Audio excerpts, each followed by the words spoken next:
Overnight, a new wave of Iranian airstrikes targeting U.S. embassies, and now Americans are scrambling to evacuate. It's time for the Streamline, everything you need to know in 10 minutes or less. Iranian drones hit the embassy in Saudi Arabia's capital city, causing minor damage. President Trump is vowing to retaliate. The administration warns Iran has yet to see the full scale of this U.S. military operation. At least 11 countries are now involved in this expanding conflict. The U.S. has carried out nearly 2,000 strikes so far. Overnight, Central Command released new video. It shows U.S. strikes on Iranian ballistic missile launchers. President Trump not ruling out ground troops in Iran, adding that the U.S. is prepared for a prolonged conflict. Whatever the time is, it's okay, whatever it takes. Right from the beginning, we projected 4 to 5 weeks, but we have capability to go far longer than that. The Pentagon is surging more troops to the region. Americans are urged to leave the Middle East, but much of the region's airspace is on lockdown. The White House is facing a lot of questions right now. Since the first airstrike, President Trump said the objective was to eliminate imminent threats. But now Secretary of State Marco Rubio is suggesting the imminent threat was prompted by Israeli military plans. We knew that there was going to be an Israeli action. We knew that that would precipitate an attack against American forces. And we knew that if we didn't preemptively go after them before they launched those attacks, we would suffer higher casualties. President Trump has now submitted a war powers resolution to Congress, saying U.S. strikes were undertaken to protect U.S. forces, protect the homeland, and defend our allies. So far, 6 U.S. service members have been killed since the operation began. Here at home, many San Diegans are watching this conflict, of course, very closely as the airstrikes play out halfway around the world. ABC 10 News reporter Danny Miskell spoke with one family in El Cajon who is optimistic the fighting could lead to positive change in Iran. Make no mistake, many Iranians that I spoke with here in San Diego say that they are relieved that their homeland is no longer under the rule or oppression of Iran's supreme leader, Ali Khamenei. Now all they're asking is that the U.S. help the rightful heir lead Iran. These are tears of joy. Satayesh Mohigmi is sitting with her parents. They're from Tehran and they fled because of religious persecution.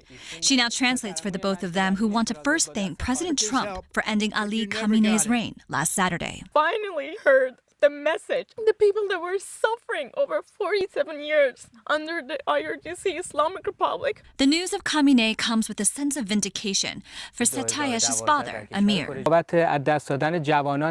He just lost his cousin, who is protesting against the regime. In the January 9th, he was massacred by the Islamic Republic. But we are hoping to get his blood back. This is footage from Claremont over the weekend as hundreds of Iranians flooded the Balboa and Genesee Avenue intersection, celebrating the news of Khamenei's death. A woman shouts, cries, and falls to the ground, having just learned the news that Khamenei was killed. But while this is a happy moment, Satayesh and her family say they are aware of the criticism and condemnation that many feel towards the U.S.'s actions in Iran. We are thankful, and we want American citizens to be on our side. Satayesh says that she and her family believes that the job still isn't finished. We don't want to be like Hezbollah, where the leader is constantly changing. We have an alternative, who is Prince Reza Pahlavi. All the people of Iran, we are behind him. In El Cajon, Danny Miskell, ABC 10 News. Gas prices are going up in Southern California, and yes, that's partly because of Iran. But I've noticed a lot of missing context in reporting about this. Gas prices will still rise about 10 to 30 cents per gallon, according to Gas Buddy. That's about $4 a tank on the upper end. And why is that? A lot of the world's oil travels through an area called the Strait of Hormuz. The Strait of Hormuz is essentially shut down right now, with a lot of oil tankers not wanting to go through that area. If that trend continues, it will have broader global economic impacts. And I'll be here updating you on that. But according to data from the Energy Information Administration, roughly 10% of the oil that we import to the U.S. comes from countries in the Middle East. And the U.S. only imports about 30% of the oil that we actually use. Actually, we could just use our own oil, but we don't. Also, gas prices were already set to go up in Southern California, you know, the summer blend. Now, when it comes to gasoline, diesel, and jet fuel prices, we are in the midst of seasonal changes coming to gasoline.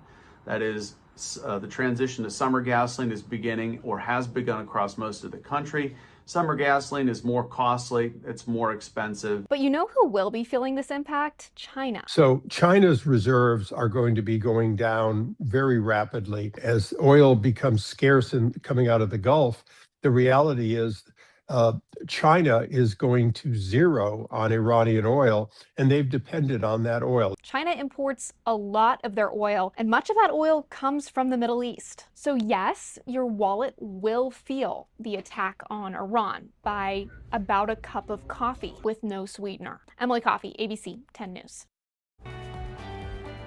For the first time, we are seeing video of former President Bill Clinton and former Secretary of State Hillary Clinton testifying about convicted sex offender Jeffrey Epstein. The Republican-led House Oversight Committee released hours of closed-door deposition video. The former president said his brief acquaintance with Epstein ended years before his crimes came to light. The former Secretary of State said she never met him. You have compelled me to testify, fully aware that I have no knowledge that would assist your investigation in order to distract from President Trump's actions and to cover them up despite legitimate calls for answers. Neither Clinton is accused of any wrongdoing. President Trump has also denied any wrongdoing in connection with Epstein. The Supreme Court is blocking California from policies that limit when schools can tell parents their child's preferred gender identity. The court voted 6-3. Two Escondido teachers sued over the law that prevented teachers from telling parents if their child might be transgender or using different pronouns. The SCOTUS ruling said parents are likely to win the argument that this violates their right to freely exercise their religion. The California Attorney General hasn't publicly commented on this yet. All right, check this video out here. Passengers on a United Airlines flight made a pretty scary escape after their plane's engine caught fire at LAX. The flight took off from LA. It was heading to Newark around 11 a.m., but quickly had to turn back. All 256 passengers evacuated down those emergency slides you just saw. Airport officials ordered a ground stop while crews worked to put out the fire. Fortunately, only minor injuries were reported, but the FAA is now looking into this. A warning: if you don't want to be separated from your carry-on, airlines are tightening baggage policies, and that has meant more surprise gate checks. Scripps News Group's consumer reporter John Matarese has ways to avoid this travel headache. When you bring a carry-on bag with you on a plane, you assume the bag's going to stay with you the entire trip. But one traveler learned the hard way that's not always the case, especially if that carry-on has wheels. It's the dreaded gate check, when agents say your carry-on is too big or the bins are too full. That's what happened to Michael Manning on a recent flight to Charlotte. We were just 3 feet away from the door of the plane. He says the agent explained no roller bags were allowed in the cabin. And it has wheels? It does, but it does fit in the overhead.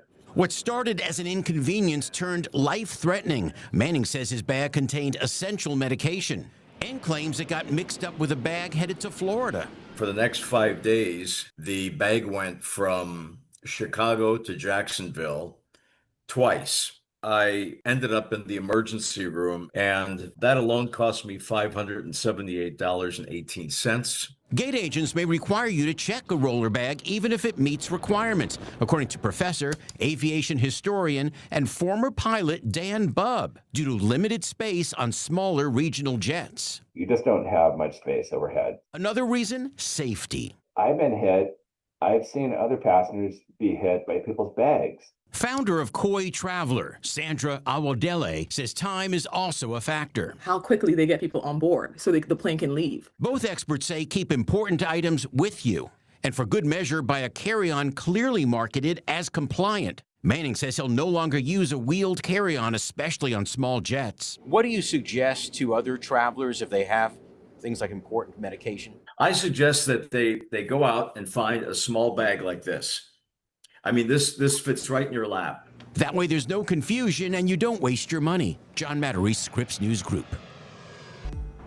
The San Diego-based Qualcomm is taking a leading role in moving into the 6G era. At the Mobile World Congress, Qualcomm and other interesting leaders announced a move towards 6G. That's set to launch in 2029. It's going to be an AI system, which Qualcomm says will enable high levels of efficiency, performance, and new services. So we'll go ahead and wait for that. And that's your ABC 10 News Streamline. Everything you need to know today in under 10 minutes.